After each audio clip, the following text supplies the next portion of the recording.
Assalamu alaikum wa rahmatullahi wa barakatuh. Inshallah, today in this video we're going to be reacting to apparently the highest IQ holder in the world, who's professing his belief in Jesus, peace be upon him, as a God, as a Christian. Now, we're going to go through his arguments here. We're going to see what the highest IQ holder has to offer in terms of the truthfulness of Christianity.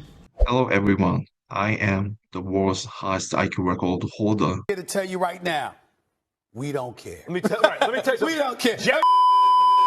Young Kim. Why is Jesus Christ God? I have simple, logical, and scientific answer. First, Jesus Christ clearly said he was God.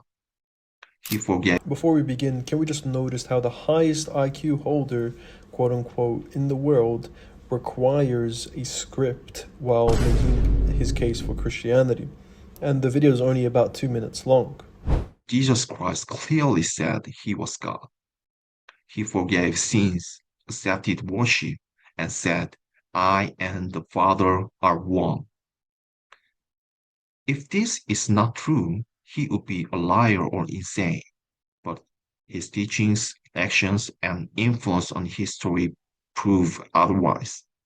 I mean, these are just washed arguments we hear all the time from general apologetic teams of Christianity. The case that Jesus, peace upon him, is God because he forgave sins is extremely weak, considering that the disciples had the ability to forgive sins as well. That obviously doesn't mean that the disciples are God.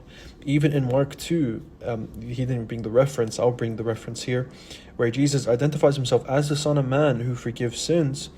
The Son of Man is a title that originates from Daniel 2. Daniel 2 speaking about an individual that will receive sovereignty, glory, and authority by the Ancient of Days. The Ancient of Days obviously here being God, while the Son of Man is not God, because God does not receive glory, sovereignty, etc. God has that inherently. Now, the response to John 10:30, where he says that I and my Father are one, Jesus, peace be upon him, in John 17 says, same way that I am one with the Father, the disciples can also be one with us. So if this is a oneness of divinity, then I would like to hear you say that you believe the disciples are part of the Trinity now. And the simple response to Jesus, peace be upon him, quote unquote, accepting worship, the word used there is proskuneo, where the people are translating it as worship, but it doesn't actually mean the type of quote unquote worship or prostrating that you do to God alone. Because you find in the Septuagint many times over in the Old Testament where proskuneo is used for other than God, to Abraham, for example.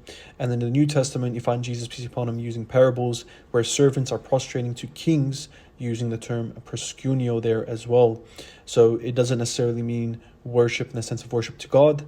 And we already have explicit statements from Jesus showing us that he isn't God. So we must interpret proskuneo here as a type of adoration or reverence or prostrating to other than God, not to God himself. The verses such as Mark 10:18, where Jesus denies being good like God.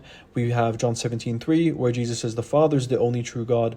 And we have Jesus saying he has less knowledge than the Father. These are all clear passages that shows you he's not God, so proskuneo has to be interpreted in light of that. Second, Jesus rose from the dead.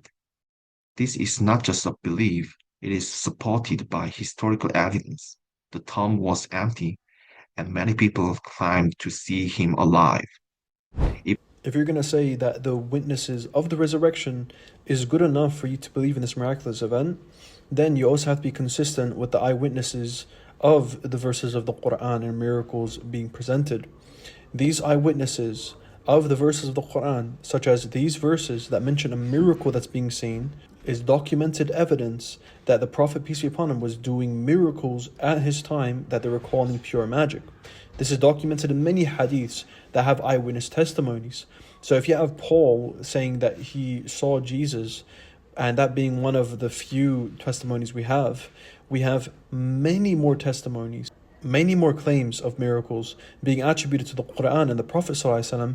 So you need to somehow incorporate that into your framework of accepting evidence or eyewitness testimony for miracles. There has to be some symmetry breaker between Islam and Christianity. Otherwise, it's going to lead to contradictions in your worldview. Even enemies of Christianity couldn't explain. His followers were willing to die because they were sure he defeated death. On the point of early Christians dying for their beliefs, well, we have many Muslims dying for their beliefs as well. As soon as a decade after the Prophet ﷺ received revelation, people were dying for the sake of the Prophet ﷺ's prophethood and the truth that he came with. So again, you need to provide a symmetry breaker between Islam and Christianity. Both have martyrs and people that were willing to die for the sake of their religion, and both had eyewitness testimonies for miracles that they saw. Third, science says the universe had a beginning, the Big Bang. Everything that begins to exist has a cause. So the universe needs a cause beyond the time, space, and matter. That cause must be powerful, intelligent, and personal, like a mind. Human reason, morality, and free will also point to something beyond physics. Jesus matches that logic, God entering his own creation to reveal truth and love. So, using reason, history, and science, the best conclusion is this: Jesus Christ is God. All that you just said doesn't entail that God has to enter his creation to then fulfill some requirement. There's nothing there that would have me lean towards Christianity more than Islam when you bring up that fact. Heck, the fact that you mentioned that God entered creation has me questioning that belief, considering the Old Testament says God can be contained in a place, 1 Kings chapter 8 verse 27, or the fact that Old Testament constantly says God is not a man, and other like quotes. Even just the idea that God is all-powerful and not all-powerful at the same time, or all-knowing and not all-knowing at the same time, brings up logical issues that requires philosophical mental gymnastics. And the more presuppositions that you require to justify your beliefs, the less likely your beliefs are true.